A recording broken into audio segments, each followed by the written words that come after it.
नीम करौली बाबा के चमत्कारों के बारे में विश्व भर में लोग जानते हैं। कई देसी तो कई विदेशी आम लोग, सेलिब्रिटी, नेता, अभिनेता और बिजनेसमैन उनके भक्त हैं। कहा जाता है कि उनकी महासमाधि का दिन उनके लिए एक युग के अंत के समान था। जब ये घटना हुई तो न सिर्फ भारत में बल्कि विश्व के कई कोनों में शोक की लहर दौड़ पड़ी। विदेशों से भी भारी संख्या में लोग उनके अंतिम दर्शनों के लिए आए। लेकिन क्या आप जानते हैं कि महासमाधि लेने से पहले महाराज जी ने क्या कहा था? ये पल जब आया तो उनके साथ कौन कौन था? नीम करौली बाबा के शरीर त्याग और महासमाधि की कथा से जुड़ी हर बात हम आपको इस वीडियो में बताने जा रहे हैं। दरअसल महाराज जी ने अपने जीवन के अंतिम दिनों में कुछ ऐसे संकेत दिए थे जो उनके शरीर त्यागने का पूर्वाभ्यास को दर्शाते थे। कैंची धाम के भक्तों के अनुसार जब महाराज जी इस बार वृंदावन के लिए रवाना हुए तो उन्होंने धाम के सभी मंदिरों में जाकर प्रणाम किया। उन्होंने मां दुर्गा और हनुमान जी के मंदिर के सामने अपना कंबल फेंक दिया, जिसे बाद में भक्तों ने उड़ाया। ये सब उनके आगामी शरीर त्याग के संकेत थे। 9 सितंबर 1973 को महाराज जी ने कैंची धाम से वृंदावन की यात्रा का फैसला किया। आमतौर पर वे जीप से सफ़र करते थे, लेकिन इस बार उन्होंने रेलगाड़ी को अपनी यात्रा के लिए चुना, जो उनके भक्तों के लिए एक रहस्य बना रहा।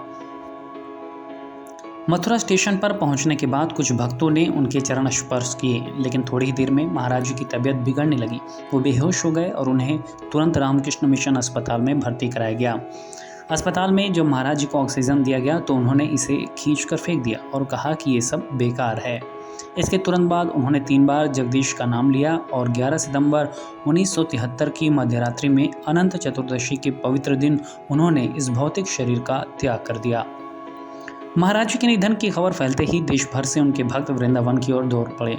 कई प्रसिद्ध हस्तियां और उच्च अधिकारी भी उन्हें श्रद्धांजलि देने पहुंचे। लेकिन नीम करौली बाबा के अंतिम संस्कार की विधि को लेकर भक्तों में मतभेद था। कुछ लोग जल में विसर्जन के पक्ष में थे तो कुछ समाधि के पक्षधर थे।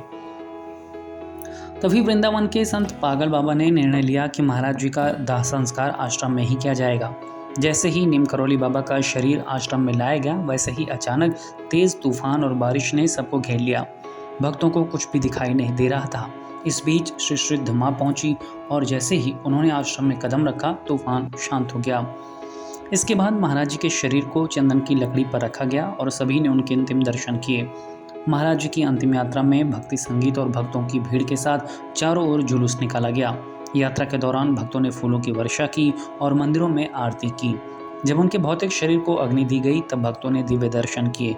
कुछ ने देखा कि महाराज जी राम और लक्ष्मण के बीच खड़े थे और हनुमान जी उनकी परिक्रमा कर रहे थे।